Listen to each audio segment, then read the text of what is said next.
couple of cold ones.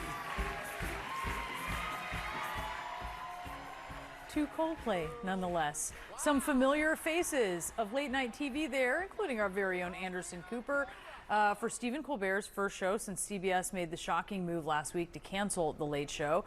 The host had a blunt message for President Trump last night, firing back at Trump's celebratory response.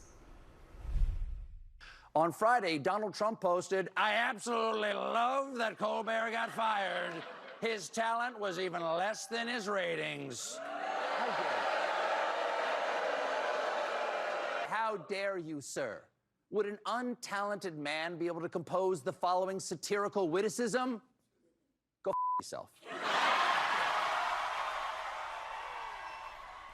Critics last week blaming the cancellation on the merger between Paramount, which owns CBS, and Skydance Media. CBS, for its part, said it was a financially challenging environment for late-night TV.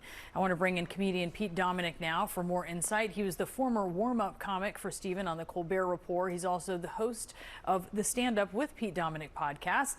And Pete, have you spoken with Stephen since last week's announcement? No, but sources close to me have, Brianna, and it's great to see you, and I love watching you every day. It's been too long. It's been too long, and it's great to talk to you about this. I mean, what do you think about, let's first start with this. What did you think about the show last night and the way he handled this?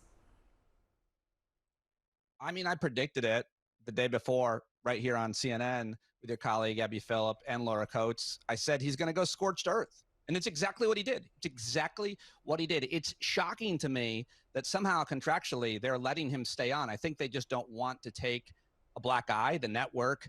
But he's going to give them the worst black eye because he's going to be on until May. Brianna, you and I are veterans in broadcasting. We've both seen colleagues lose their jobs, on-air people, and you don't get to have one more show after they walk you out. CBS, for some reason, is letting Stephen Colbert stay on until May. And he coordinated with his friend Jon Stewart, his former partner and producer, where the message was, F you. Over on The Daily Show, there was a whole entire choir singing, go F yourself. That's the message right now. And it's going to get more sophisticated, and it's going to continue. And every guest that comes on with Colbert is going to talk about this. It's going to be nothing but this. It's the worst thing they could have done. And I think the worst thing that Trump, if the administration is in any way involved, it's the worst thing they all could have done for themselves. Literally a choir, as you said. Let's play another clip, actually, from last night's show. Here it is. Over the weekend, it sunk in that they're killing off our show. But they made one mistake. They left me alive. And now for the next 10 months, the gloves are off. I can finally speak unvarnished truth to power and say what I really think about Donald Trump, starting right now. I don't care for him. Doesn't seem to have, like, the skill set. Doesn't have the skill set to be president. You know, just not a good fit. That's all. How do you think that's going to go down with CBS? Because 10 months of that is going to be a lot, Pete. It almost begs the question, is he trying to get fired? What is the contractual deal that they have with each other? If, in fact, they leave him on and he just pounds them every day, who stands to win? You know, one thing, Brianna, that nobody really thinks about or measures in boardrooms when they're thinking about possible mergers, much less the quarterly profits, they don't think about how hard it is to create a property like Colbert. You don't create him.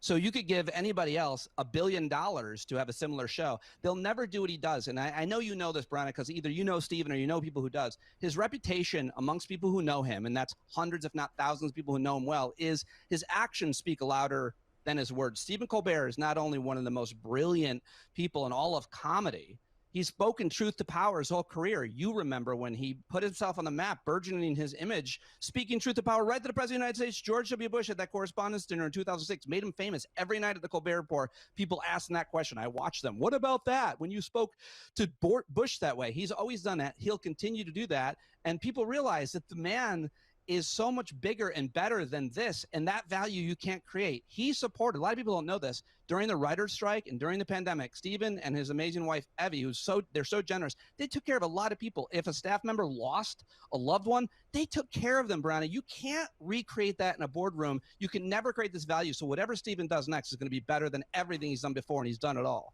And you're seeing in that, to what you're saying, the late night TV community has really rallied around him.